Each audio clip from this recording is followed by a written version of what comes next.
Susanto. Salam lember. Apa kabar semua hari ini? Alhamdulillah luar biasa. Allahu Akbar. Di hadapan kamu semua ada uang 50.000 rupiah.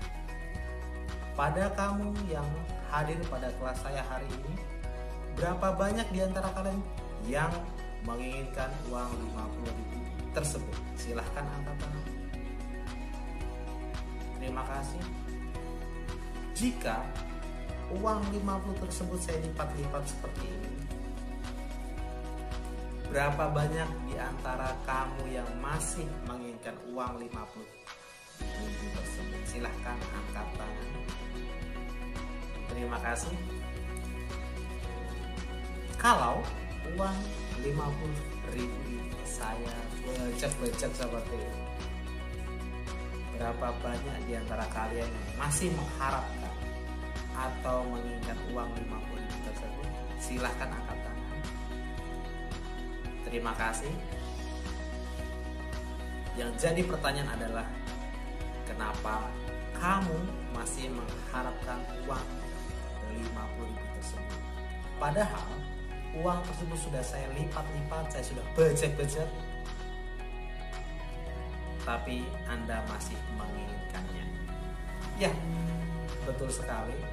Nilai uang 50.000 tersebut tidak akan berubah apapun situasi kondisi yang dialami uang 50.000 tersebut.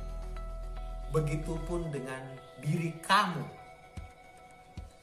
Nilai-nilai kesuksesan kamu tidak akan berubah apapun kondisi, masalah atau tantangan yang sementara kamu hadapi. Pada kesempatan kali ini saya akan membicarakan sebuah topik yang sangat menarik. Sukses adalah hak kamu. Sepanjang 30 menit ke depan, ada 3 hal poin yang akan saya bahas. Yang pertama adalah bagaimana menggapai kesuksesan dalam diri kamu. Yang kedua adalah bagaimana merubah mindset diri kamu. Dan yang ketiga adalah bagaimana menyiapkan diri menghadapi tantangan-tantangan dalam proses perjalanan tersebut. Di sebuah hutan Afrika, hidup sekelompok gajah liar. Saya ingin menangkap salah satu dari gajah tersebut. Pertanyaannya adalah, bagaimana caranya menangkap gajah tersebut? Ya, silahkan beri saya ide. Ya, kita tembak saja ya. Dan tentunya dengan peluru obat bius. Dar! Akhirnya gajah tersebut tersungkur dan jatuh. Ketika gajah tersebut pingsan, saya mengambil sebuah rantai besar. Salah satu ujungnya saya gunakan untuk mengikat gajah tersebut, kaki gajah tersebut. Dan satu ujungnya saya ikatkan ke sebuah pohon besar. 10 jam berlalu, akhirnya gajah tersebut bangun dan dia mengamuk. Tapi dia tidak bisa kabur. Saya beri makan, saya beri minum gajah tersebut selama 6 bulan. Setelah 6 bulan berlalu, saya lepaskan rantai tersebut. Yang jadi pertanyaan adalah, apakah gajah tersebut tetap liar atau sudah jinak? Ya, silahkan berpendapat. Ya, gajah tersebut menjadi jinak. Kenapa? Karena dia sudah beradaptasi dengan lingkungannya yang baru. Kedua, binatang apa yang lompatnya tertinggi bila dibandingkan dengan ukuran tubuhnya? Silahkan menebak. Kira-kira hewan apa ya? Ya, sudah dapat jawabannya? Ya,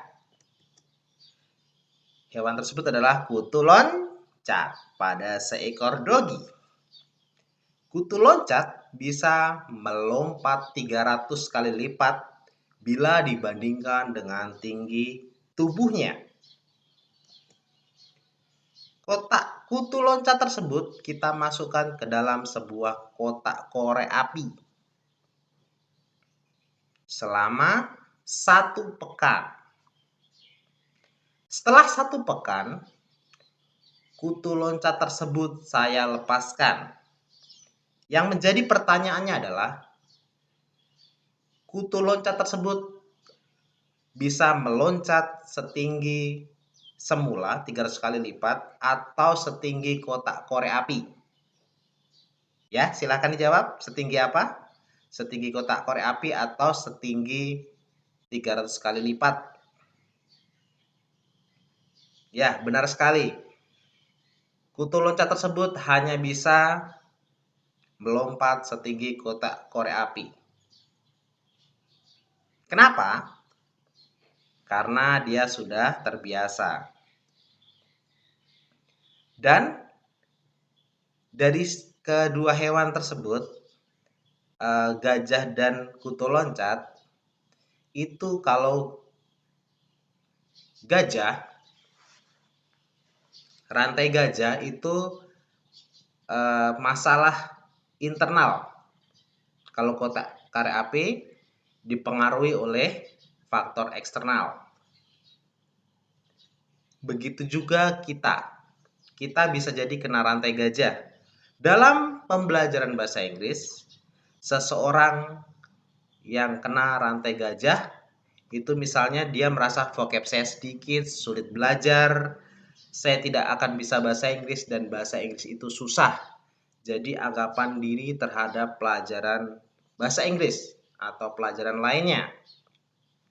Ada yang mengalami hal seperti ini dari antum semua? Ada? Pastinya ada ya. Ada yang merasa vocabnya sedikit, merasa bahasa Inggris itu susah, dan lain-lain. Dan untuk kotak korek api, atau faktor yang mempengaruhi adalah faktor eksternal. Apa saja? Bisa jadi guru, bisa jadi teman, atau senior. Contohnya seperti apa? Kotak korek api yang membuat saya tidak bisa melompat setinggi 300 kali lipat. Waktu SD, guru saya mengatakan bahwa bahasa Inggris adalah pelajaran yang susah. Ada yang pernah mengalami? Ada ya, beberapa ya. Yang kedua adalah teman akrab saya mengatakan bahwa bahasa Inggris tidak perlu dipelajari. Kita kan orang Indonesia. Dan pernyataan yang ketiga, senior di sekolah mengatakan bahasa Inggris adalah pelajaran paling susah. Satu kata bisa mengandung banyak arti. Nah, dari 3 pernyataan tersebut, itu bisa mempengaruhi diri kita. Bisa jadi kita menganggap bahwa bahasa Inggris itu sangat susah, dan susah, atau bahasa Inggris adalah pelajaran yang tidak perlu dipelajari.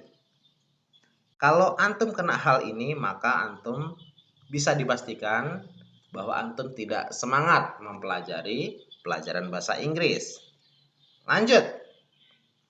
5 langkah menghilangkan rantai gajah. Masih ingat? Rantai gajah itu apa saja? Merasa bahwa dia tidak mampu. Merasa bahwa vocabnya sedikit, susah belajar, dan lain-lain. Langkah pertama atau first step adalah identifikasi rantai gajah dan dampaknya. Misalnya, kondisi diri atau faktanya. Vocab bahasa Inggris saya cuma sedikit. Yang kedua, ragu untuk mengikuti lomba bulan bahasa, speech and storytelling. Ini lomba dalam sepekan ini. Ada beberapa yang ikut ya, dan ada beberapa yang tidak ikut. Nanti kita lihat persepsinya seperti apa. Selanjutnya pernyataan yang ketiga adalah takut bertanya saat pembelajaran berlangsung. Apakah dari kamu semua ada yang mengalami hal tersebut? Dan ini adalah persepsi Anda terhadap kondisi tersebut atau anggapan Anda. Nah, orang dengan vocab bahasa Inggris saya cuma sedikit, persepsinya adalah orang dengan kemampuan vocab bahasa Inggris yang sedikit seperti saya tidak akan pernah bisa memahami pelajaran bahasa Inggris. Ada yang seperti ini? Kadang kita sudah belajar 9 tahun, karena kita menganggap bahwa vocab kita sedikit, kita jadinya minder dan kita nggak mau berusaha. Lanjut. Nah, persepsi yang ragu mengikuti lomba bulan bahasa atau lomba bahasa Inggris adalah saya merasa bahwa pengalaman saya kurang sehingga pasti akan gagal. Ini berarti adalah gagal sebelum bertanding. Tidak menginginkan untuk mencoba hal tersebut. Ya siapa tahu kita menang. Karena lomba sejatinya adalah bukan tentang juara 1, 2, 3. Yang paling penting adalah kita bisa mengendalikan rasa ragu, rasa takut kita. Orang bisa karena terbiasa. Selanjutnya, takut bertanya saat pembelajaran berlangsung. Persepsinya adalah saya takut ditertawakan. Ada yang pernah mengalami seperti itu? Ini biasanya faktor trauma. Selanjutnya, saya merasa bahwa saya tidak pantas untuk didengar orang dengan serius. Ini belum tentu ya. Selanjutnya, dampak negatif dari hal tersebut. Yang pertama adalah saya akan selalu berada di bawah rata-rata di antara teman-teman saya. Yang kedua, saya tidak mendapatkan pengalaman yang berpeluang membawa saya berkompetisi dengan siswa sekolah lain. Yang ketiga, selamanya saya tidak akan pernah bisa dalam pelajaran bahasa Inggris. Ada dari antum semua yang mengalami hal tersebut? Ada ya, beberapa. Nah, nanti kita pikirkan. Terus langkah kedua, second step. Gali penyebabnya. Nah, ini contohnya dua kejadian orang atau keadaan. Waktu kelas 3 SD, pertama kali saya mendapat pelajaran bahasa Inggris. Di awal perkenalan, guru saya berkata bahwa kalian semua wajib belajar dengan giat karena bahasa Inggris itu susah. Dan setiap pertemuan, guru saya selalu mengulang-ulang kalimat tersebut. Hingga yang nyangkut di otak saya adalah bahasa Inggris itu susah, dan sangat susah. Akhirnya, saya pun menyerah. Mengerjakan soal dengan menghitung kancing dan sembarangan. Akhirnya, hingga saat ini nilai bahasa Inggris saya ambiar. Ada yang pernah mengalami? Pasti ada. Lanjut keadaan yang kedua. Dahulu, waktu SD, saya pernah ditertawakan ketika membaca puisi bahasa Inggris di depan kelas karena salah pengucapan. Hal itu membuat saya malu sekali. Apalagi saat itu orang yang saya suka juga ikut mentertawakan saya. Langkah ketiga, Pertanyakan rantai gajah Anda. Pertanyaannya adalah, apakah harus seperti itu? Ada kemungkinan lain tidak? Apakah dampaknya selalu separah itu? Jika tidak separah itu, maka seperti apa dampak yang paling ringan? Yang ketiga, apakah orang dengan kondisi seperti antum namun mampu mengatasinya? Apa yang ia lakukan? Ini antum bisa bertanya dengan senior antum atau kakak kelas. Yang keempat, jika Anda bertemu dengan orang lain yang memiliki rantai gajah seperti Anda, apa nasihat yang akan antum berikan padanya? Misalnya antum merasa vocab antum sedikit dan antum memiliki seorang teman yang juga memiliki vocab sedikit. Nah, silahkan antum kasih nasihat teman antum sehingga vocabnya bertambah banyak.